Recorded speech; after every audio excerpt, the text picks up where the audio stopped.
একটা খাবারের থালা শুধু খাবার নয়, এক একটা স্বাদে লুকিয়ে থাকে এক একটা স্মৃতি। কোনোটায় মায়ের হাতের গন্ধ, কোনোটায় দিদার হাড়ির ভাব, আবার কোনোটায় বাবার আরেকটু দাও না বলা একটা দুপুর। সব মিলিয়ে একটা থালা যেন গোটা একটা জীবন।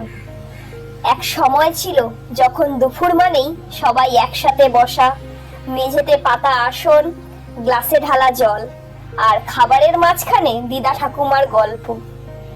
সেই সময় স্বাদটা শুধু জিভে নয়, মনের ভেতরেও থেকে যেত।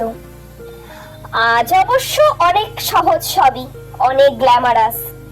একটা মোবাইল ট্যাপে খাবার চলে আসে দরজায়, ডেলিভারি বয়ের মুখে হাসি থাকুক বা না থাকুক, খাবারের প্যাকেট থাকে কিন্তু গরম।